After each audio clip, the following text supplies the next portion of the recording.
Okay folks, today I'm going to show you this awesome 1965 Chevrolet stereo multiplex adapter. This adapter is brand new in the box.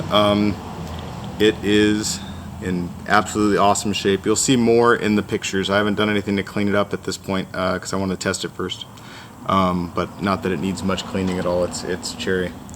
Anyway, since a lot of guys are looking for just the multiplex or just the speakers or the grills or whatever, I decided to split everything out. So for the multiplex auction, you'll get the multiplex, you'll get the packing list, and the box. And then all the other pieces will be separate.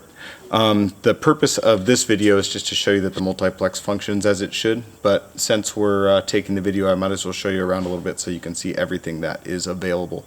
The box is awesome. This is a really early unit. You can see 10/15/64. It was shipped.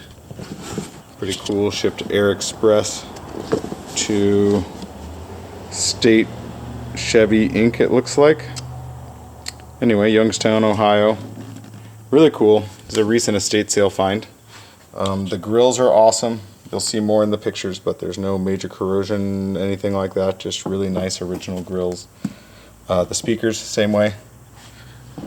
I will test the speakers just to make sure that they function as designed. But anyway, really nice. 729-2488 on probably both the speakers. Yes. And you can see, of course, the connectors and everything are there. You have the front wiring harness here. So this would plug in here. And then here's the rear wiring harness, which these extra leads will slide into the missing prongs on these connectors here. Here's the envelope that came with all the extras. So you have the mounting screws for the multiplex itself, the retainers for the speaker grills, these speaker grill screws, the spacers for the kick panel speakers, the wiring clips, and then as well as this wiring loop, and all that stuff is shown here. Just really nice shape. The only thing I didn't see here, which I'll look a little harder, was the installation instructions. I didn't see those. They might be here. We got both templates for the speakers to be installed. Really cool. And yeah, we're going to test this thing. It had never been hooked up before I hooked it up for this test.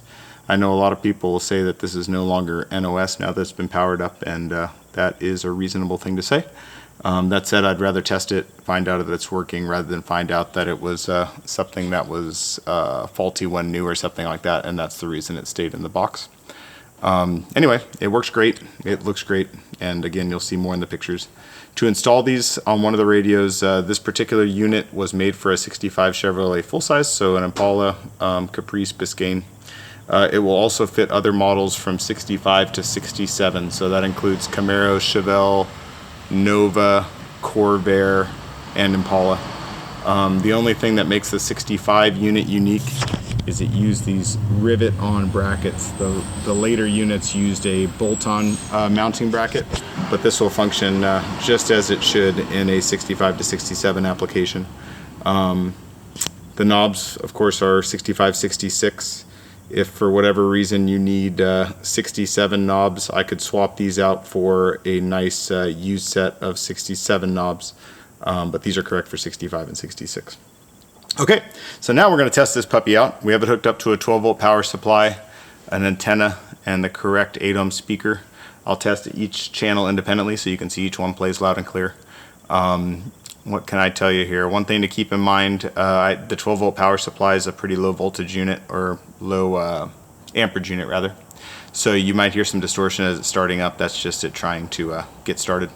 Another thing, there is a stereo indicator here in the face.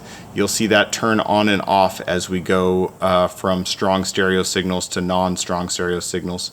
And that is how it's supposed to operate. It's supposed to turn on when there's a strong FM stereo signal tuned in. When you're using one of these multiplexes, the volume control on the radio is only an on-off switch. It no longer controls the volume. This knob controls the volume here, and then you have tone, you have balance, which is left to right, and then you have front and rear here. And yeah, let's test it out. This is a 65 full-size Chevy AM/FM, and we are testing it out now. Okay. Okay, so as I said, I can turn this and nothing happens, and that's because the volume is controlled here. Okay, there is our stereo indicator. You can see it's nice and bright. There's no cracks or anything in the lens like you'll see on a lot of them. I'll start tuning it so you can see that either also turn on and off here. So it turns off when we're not on a station. Then we have a weak station here, so it's not turning on. And then if we play with this, we probably can get this one to tune in, but we'll just keep going. So there you go. There's another stereo station there. And then you can see the volume adjusts smoothly. It doesn't crackle or anything like that. Kind of want to find an English station. I want to find a stereo station too.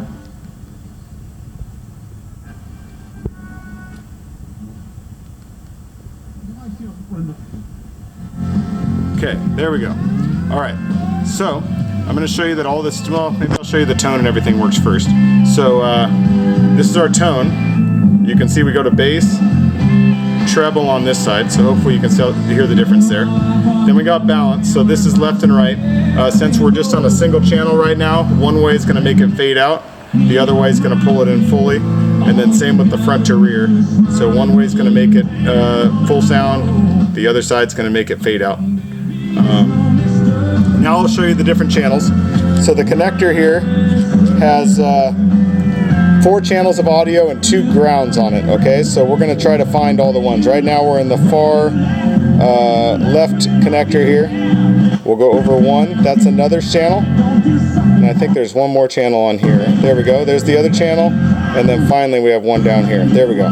So that's all 4 channels of audio. And now you can see we're on a different one now because it fades out on this side and then fades out on that side.